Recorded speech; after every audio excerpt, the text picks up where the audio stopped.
déglooti leen ma ñii di déglu jékki seen nopp ma xeli leen la ma xëyee ca yéen a kaay tey ji la ma duggul l'observateur présidentiel 2024 Macky fabrique sa victoire ma ngay nasaka not ci di inventé xool nu mu créé ndam li la di élection 2024 yi la présentation des statistiques au sein de l'APR le troisième mandat et le mot d'ordre le serment Amadou Ba devant les responsables du parti ndeysaan jëyee jaxe woon fële ca Yaraax ñaari xale jigéen yooyu dëkk fee sa Médina seen yaay mooy wax ndeysaan jëf ju ñaaw ja ñooñu defoon arrêté bis ba taal ko rey ñaari xale jigéen ak ñeneen ña ca wàññeeku yal na leen yàlla yërëma suuf oyof seen kaw ma dugg lii quotidien Serigne Mboup sur sa candidature à la présidentielle je suis candidat parce que j'ai un parcours maanaam ay jaar-jaar nee naa leen nag lu waay mënul neexul loo ragal da lay gaañ Serigne Mboup ba tey nee na j'ai des ambitions comme Amadou Ba maanaam ëppaliwu ma xel ëppaliwu ma liggéey li man fi ma jaar moom du fa jaar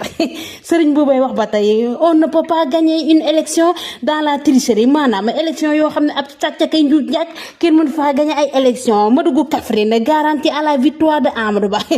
ñoom nag am nañ yaakaar ci Amadou Ba ma dugg Tribune na Amadou Ba et son gouvernement ont démissionné face à la misère des Sénégalais Macky entre en campagne avec opération de sànni son candidat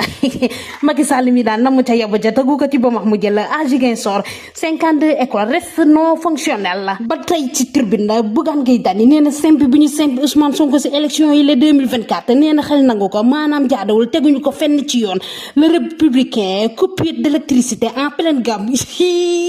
la ilaha illallah ci l'électricité bi l'échec de Pape Demba bi tey lii ëpp na de la ilaha illallah su guddi bi yeneen bi courant di ci coupé su doon ma ne dinaa xaru